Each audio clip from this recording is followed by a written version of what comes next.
Hey, and welcome. Today we're going to talk about direct variation. We've talked about this in previous lessons, so today is just going to be day 2 of direct variation. First, let's go ahead and recall. Direct variation is a relationship between two variables in which one is a constant multiple of the other. For example, as we've seen before, Kaylee makes $12 an hour. So the amount that she makes, or the total money, is $12 times the number of hours that she works. So if she works 1 hour, we multiply the 12 by 1. 2 hours, we multiply 12 by 2. 3 hours, we multiply the 12 by 3, etc. to find how much total money she makes. Patty can sew 3 blankets in 1 day. So the total number of days that she sews will determine how many blankets she makes. So all the blankets is going to be 3 times the number of days that she is sewing. So if she sews 1 day, she gets 3 blankets. 2 days, she'll have 6 blankets. 3 days, she'll have 9 blankets, etc. John can run 8 miles an hour. The total distance that he runs is going to be 8 times the number of hours that he is running. So again, 1 hour, he'll have gone 8 miles. 2 hours, 16 miles, and so on.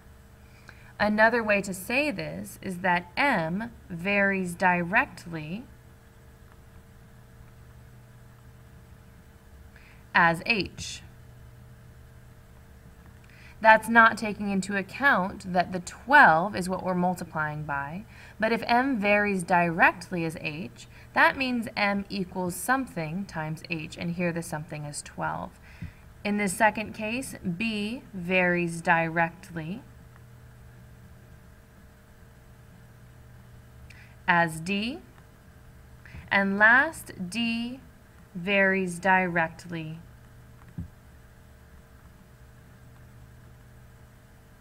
as H. Again, these are not taking into account this constant in front. They're just telling you how to set up the two variables that you're dealing with. The constants will be determined by each individual example. So first thing we're going to do is read through each problem, and then we're going to write a direct variation equation. From there, we'll proceed to answer the question itself.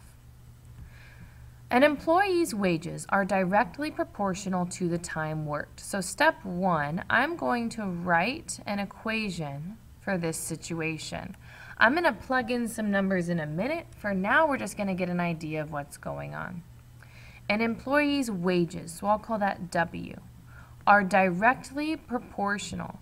So what this is going to mean is that W equals directly proportional means you're going to have something, a constant, I'll call that K, times the next variable. So W is directly proportional, so equals K times the time worked. So I'm going to call the time T. W equals K times T. This is what I get from reading the first sentence. Now, an employee is going to earn $100 and a total time of 5 hours. So W is going to equal 100, while the time is equal to 5. The whole goal here is to find K. K will never, ever, ever change. W and T can change however you'd like, but the constant K will always be the same for this entire scenario. So I'm going to go ahead and find out what that K is. W is 100, and that equals K times 5. I need to know what K is, so I divide by 5. And on the left, I find out that 100 divided by 5 is 20. So K is equal to 20. So my equation, modeling this scenario,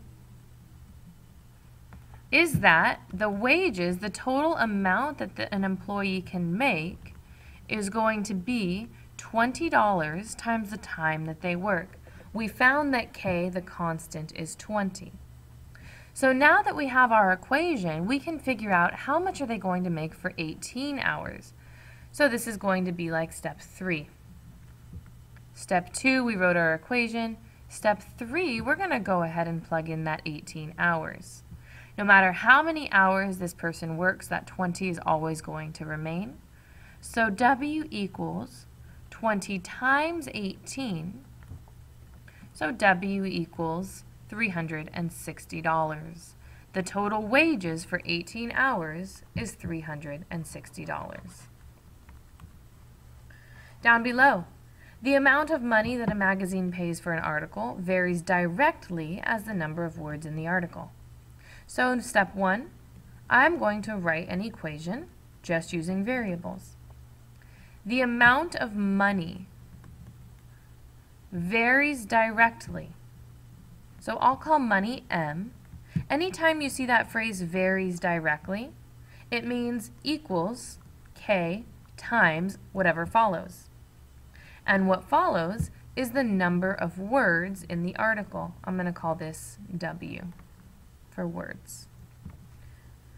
So what I just wrote is that money varies directly as the number of words. Now step 2, we're going to proceed to figure out what is that constant of variation and use it to answer the final question. That extra P should not be there. The magazine pays $720, so that's money. M is $720 for a 1,200 word article, so words are 1,200. My goal is to find K. This constant will never change for this entire scenario. So as soon as I find it, I have my equation. M is 720, and that's going to equal K times W, which is 1,200. From here, I need to solve for K, so I'm going to go ahead and divide both sides by that 1,200.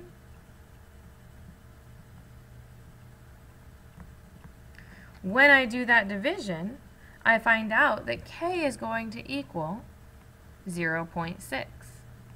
You may either reduce this down or you can put it into a decimal. Either way is fine. So step 2, my equation that models this scenario is money equals K, which is 0.6, times the number of words in the article. So basically what we found is it's about 60 cents per word. Now if the article is 1,500 words long, how much are they going to pay? Well, all we're going to do for step 3 is plug that 1,500 into your equation. M equals 0.6 times 1,500. 0.6 times 1,500 is going to be 900. So the total money that they're going to pay is $900.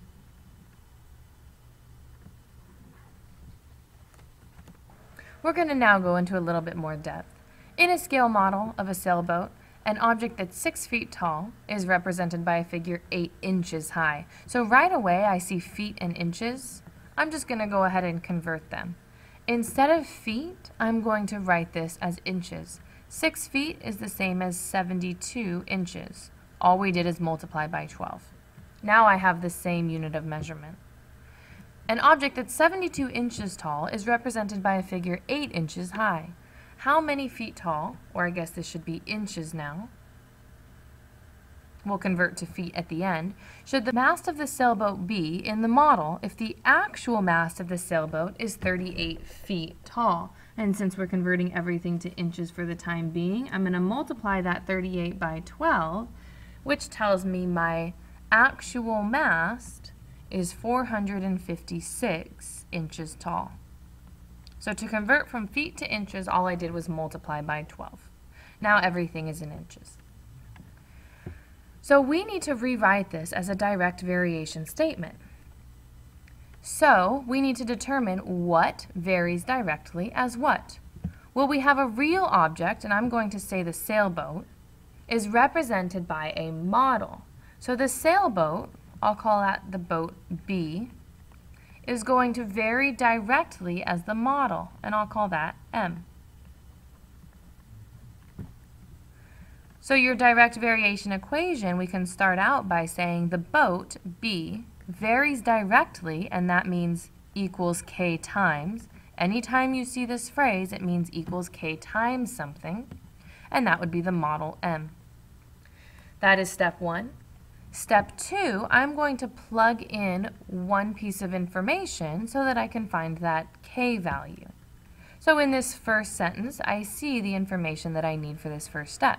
72 inches in real life, 8 inches in the figure. So the boat is 72, and that equals K times the model, which is 8. Dividing by 8, I find that K is going to equal 9. So now that I've found my constant of variation, I'm going to go plug that into my formula. B equals 9 times m, and I'm going to proceed to answer the actual question.